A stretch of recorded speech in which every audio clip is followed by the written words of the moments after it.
Guys, today I'm doing a tutorial with my Marie's watercolor set, and I'm going to be painting a little bouquet of peony flowers. So I'm doing these in a very loose watercolor style that's perfect for beginners and also more advanced artists alike. But these are the modern style of watercolor flowers that you've probably seen all over places like Target on notebook covers and coffee cups and all sorts of different stuff. So they're very easy to paint once you kind of know the formula for them. So that's what I'm going to explain to you today. When I do loose watercolor floral paintings like these, I will typically paint 3 large flowers as the centerpiece for my painting. For whatever reason, 3 flowers seems to give the piece the right composition to make it appealing to the eye. If you can get that main part of the composition correct, then it's really just a matter of adding in the other smaller elements to finish out the painting. When I paint these large peony flowers, you can see that I begin with just a few small brush strokes to form the innermost part of the flower, and then I move around that area then with more medium-sized brush strokes and then larger ones towards the bottom. Sometimes I'll bring a petal out as if it's folded over from the flower, and the rest of them I keep curved up around the flower and the center part. I also try to add just a little bit more pigment in the very center of the flower to give it some depth. As you'll see in my painting, there are also some intentional white spaces left within the flower between those brush strokes. This is what gives the flower its definition and shows where one petal ends and another begins.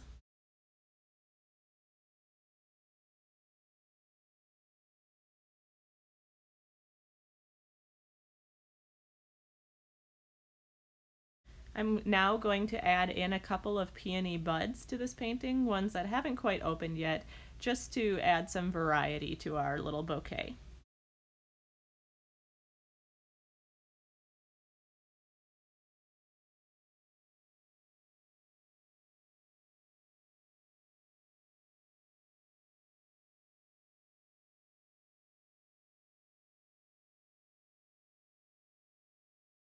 Now that my peonies are all in place, I'm going to begin to add in a few sprigs of little blue berries. I'm actually going to jump back and forth between adding some of these little berries and then adding the leaves onto the flowers. I've found that if I work back and forth between some of the smaller elements, it allows me to control the piece better, to make sure that it's rounded out with enough of each element in all the different areas.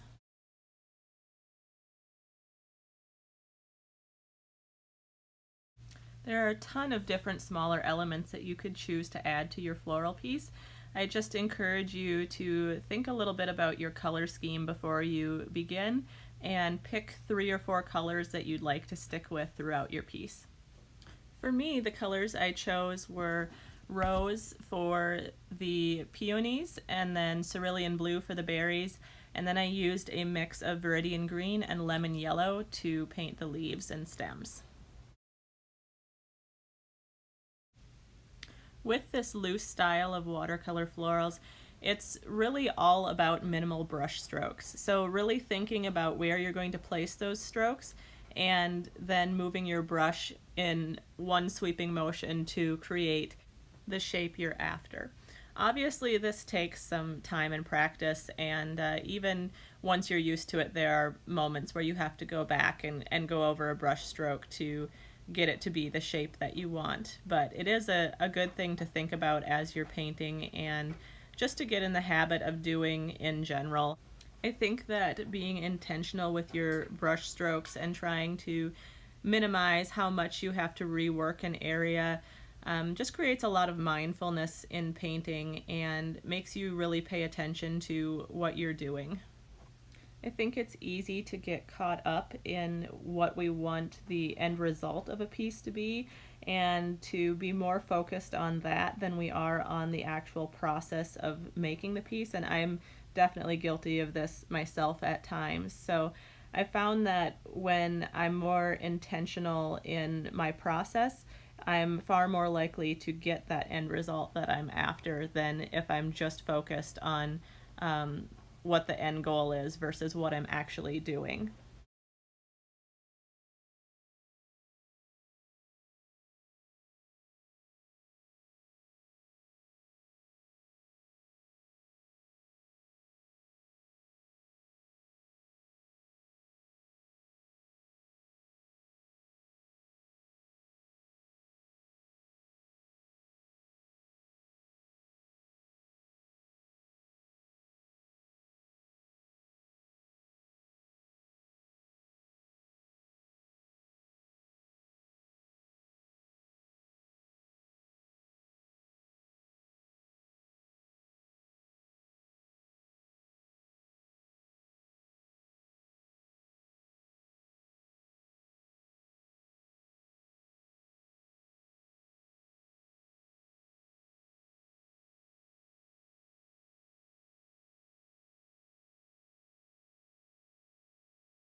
So now I'm just adding the final touches to this painting. I'm going to bring in a few more leaves and a couple more berries just to fill in any of the areas of the painting that look a little bit sparse, like there's too much white space around them. Sometimes it helps to just take a little break from your painting at this phase and come back with a fresh set of eyes so that you can see where additional elements would really add to your painting or where little touch-ups are necessary.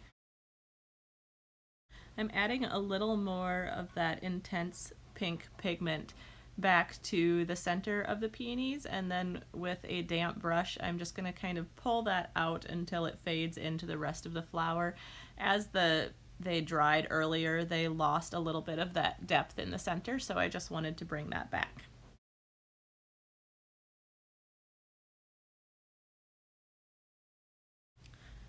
Okay, just a couple more berries to round out this painting and then we're all done. I would like to thank you for watching today, and be sure to subscribe to my channel while you're here so that you don't miss out on the other art videos that I upload. Thanks, and we'll see you again soon.